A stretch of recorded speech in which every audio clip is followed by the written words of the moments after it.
Hello, and welcome to the Be Your Own Dang Hero podcast. I'm your host, Pauline McKinney. I'm so excited that you're here.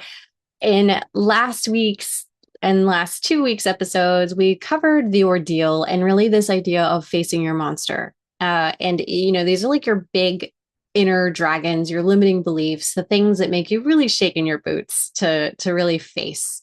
And this is what comes after every ordeal, the sweet reward. And that is the theme and the title for today's episode. We're going to be talking all about rewards. And I can't wait to dig in with you because the reward is really the dessert on top of the whole adventure. It's the reward, it's the thing. Let's get into it.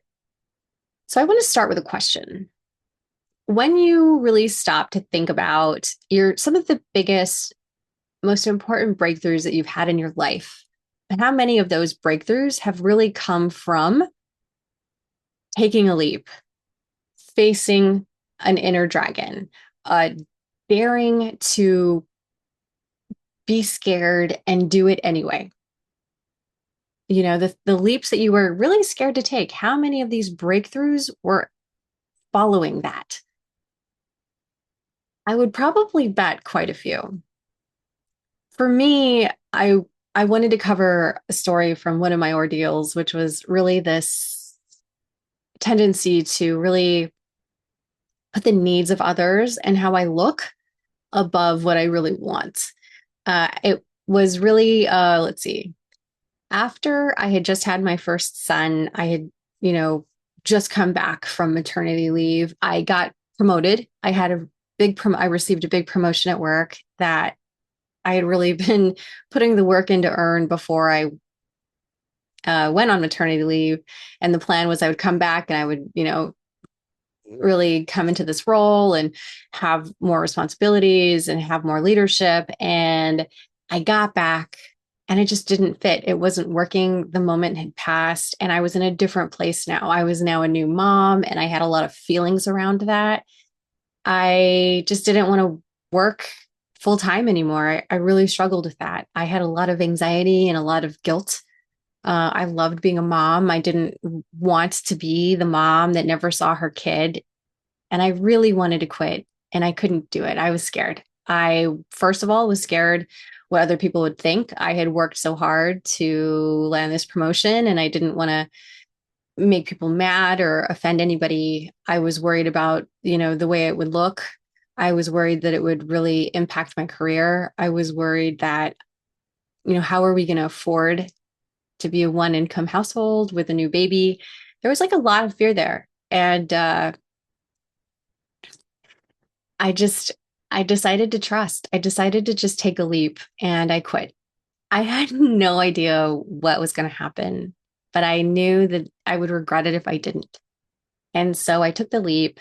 And while I wasn't ready to be a full stay-at-home mom, I knew that there had to be something in between.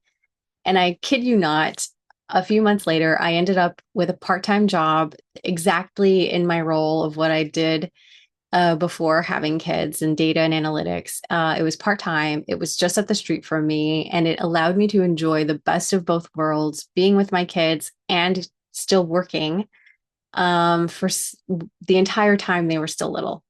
And I mean, that was an incredible breakthrough for me. It really felt like a reward as a result of following myself and trusting myself. Because had I not taken that leap, I really would have been compromising what I truly wanted. And that's the way rewards come, I think. They come from daring to jump in, even though you're scared, daring to face and confront your fears and do it anyway. And that's how this relates to the hero's journey. So, in the hero's journey, Joseph Campbell has several different phases that follow the ordeal. And they're not, I feel like they're kind of fragmented and they're very conceptual. I like Christopher Vogler's synthesis of these different phases that Joseph Campbell used. He calls them the rewards. And in case you are just jumping in and you're not familiar with Christopher Vogler, he wrote The Writer's Journey, which is started out as just a big memo and it turned into a book. And it's really the Bible for so many Hollywood screenwriters because it's so good. It's really the modern take on the hero's journey. And so he calls the what happens after the ordeal the reward. And I like that he really talks about how the reward can have so many different forms. Well, first of all, before I talk about the rewards, I really want to go into this and say my working theory is that every ordeal is met with a reward. It may not be the reward you think you wanted or the reward that you are anticipating, but there is always a reward. It may look different than what you expected. It may not be in physical form, but there is always a reward. So let's talk about the physical forms of rewards that can come.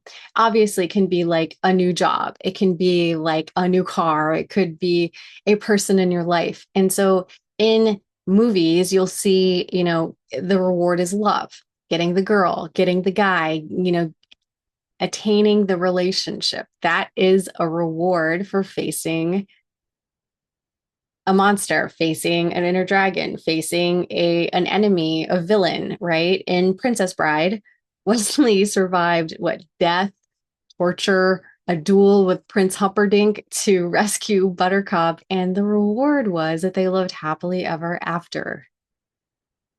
Another example of a reward can be the idea of taking possession of a desired treasure, like seizing the sword, as Christopher Vogler puts it. And an example of this could be in the Goonies. They really overcame the authority of the adults in their lives, the real dangers of the Fratelli brothers and the booby traps and the real traps that were set. But, in the end, saving the day, saving their neighborhood and their houses, and securing the treasure at the end, right? They seized the treasure.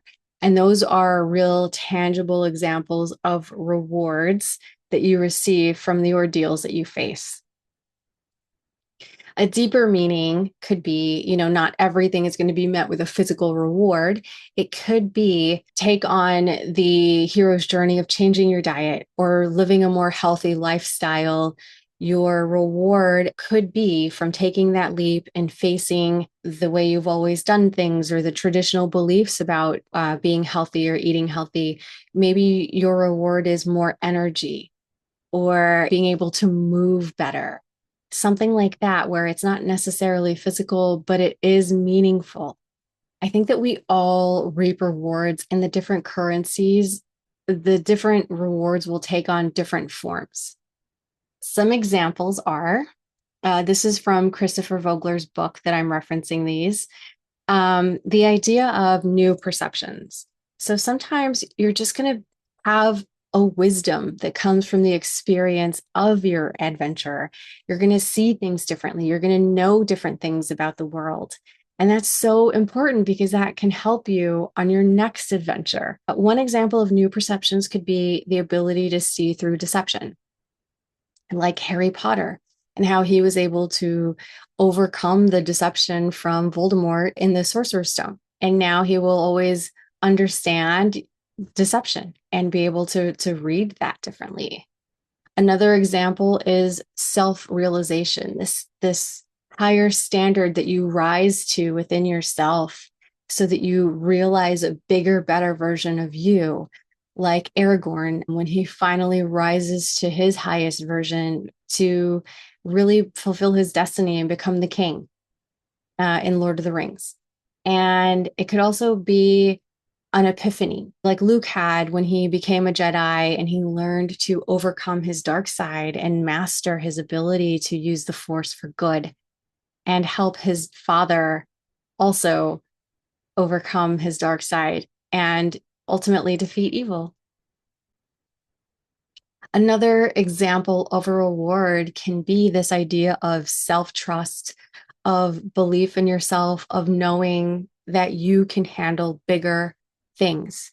One example could be Dorothy and friends, how they trusted themselves to get themselves back home and get their wishes fulfilled within the Wizard of Oz. I would even say for me, my reward not only came with a new job and this ideal scenario, but it also came with this new trust in the world, in the universe, that taking leaps is safe, a safety in taking risks that has guided me ever since and helped me feel safe when facing the unknown. What if you started living your life thinking that every leap and every adventure you go on and that you don't back down from will reap rewards of some kind, whether the rewards are physical, emotional, or spiritual? What if every time you answer the call, you know that there will be a reward? You just don't know what exactly that reward will be, but you know something good will come of it. What if that can help power you when you're afraid?